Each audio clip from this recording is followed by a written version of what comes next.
이동식 주택을 잘못 구매하시면요, 프리미엄급 개인 전용 화장터를 구매하신 거랑 똑같이 됩니다.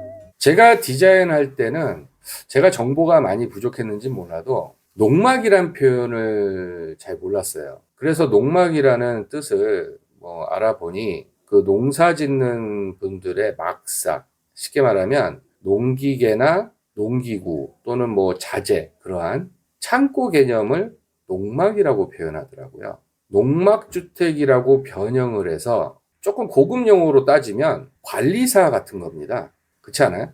좀 이해가 안 가는 게 있어요. 지금의 농막주택의 형태를 보면 창고는 없고 집이잖아요. 창고와 휴식을 취할 수 있는 공간을 구분을 했어야 하는데 전혀 구분이 안 돼 있고 농막주택이란 표현으로 집처럼 쓴단 말이에요. 안방에다 농기구를 놓는 경우가 있나요?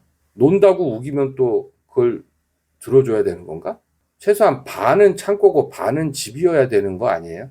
이건 그냥 저의 하나의 그냥 질문 사항인 거고, 그런 법률적인 걸 따지는 게 아니라 중요한 건 그 집이 어떻게 지어졌느냐가 중요한 겁니다.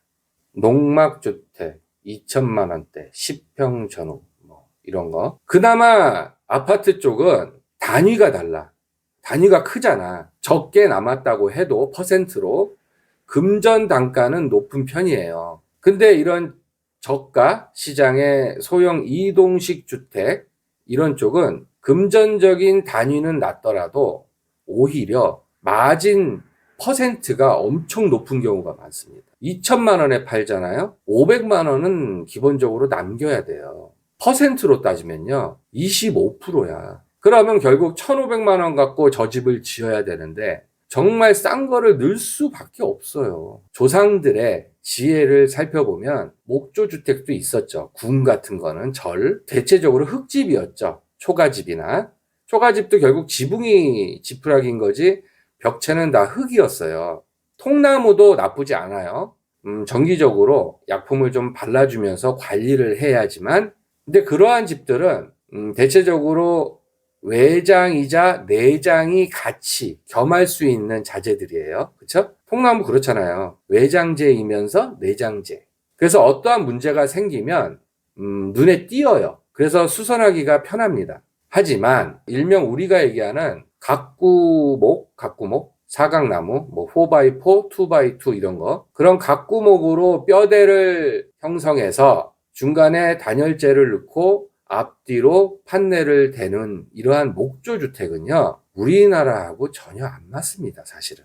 그렇게 짓는 집이 저렴하니까 생기는 거지, 그나마 자재를 좋은 거 쓰면 다행인데, 그리고 내부 루바라고 천장 대고 이러는 내장재 있잖아요. 모양이 편백나무처럼 생긴 거 되게 많아요, 저렴한 거. 그리고 편백나무래. 그리고 외장도요, 가장 저렴한 슬레이트 판넬 같은 거를 대요. 비방수대라고. 또는 메쉬라는 망을 덮어서 그 위에 돌가루를 뿌립니다. 그걸 드라이비트라고 해요. 사가서 없어질 때까지는 관리할 일은 특별히 없습니다. 다만 일부분이 망가지잖아요. 전체 다 갈아야 돼. 그리고 중요한 거는 내구성이 엄청 약합니다. 그래서 오래 못 가요. 일회용입니다, 일회용. 우리 예전에 어르신들이, 좀 슬픈 이야기지만 죽음이 다가오면 수의를 미리 준비하신다고 그러잖아요. 그러면 더 오히려 오래 산다는 그러한 이야기를 하십니다. 좋은 뜻인 거죠, 그죠? 특히 2천만 원대 목조주택, 농가주택 이런 거를 구매하실 때 다 뜯어보시고 사십니까? 뜯어볼 수도 없죠, 근본적으로. 문제가 뭐냐면은 바닥 온돌? 온돌 가면 돈이 얼만데, 전기 패널, 식당에서 쓰는 거, 그리고 전기선도 이제 단열재 사이로, 솜 사이로 쓱 갖다 깔겠죠? 그러면 그거 과열되면요 바로 불 붙어요. 또 시간이 지나면 결로라고 그러죠. 우리 결로 현상, 습기 차고 물 내리고 안쪽에 합선돼요. 그러면 그건 화장터야, 쉽게 말하면. 자다가 골로 갈 수 있어요. 이동식 건물 같은 경우는 반드시 신고나 허가를 받으셔야 됩니다. 신고 대상일 경우는 그냥 창고 개념으로 갖다 놓으실 때는 신고사항이고요. 물을 써야 된다거나 수도 연결해서, 또는 정화조가 화장실이 있어서 연결이 돼야 된다면 그거는 무조건 허가사항입니다. 민원 들어가면 그거 수습하시는 상황이 생깁니다.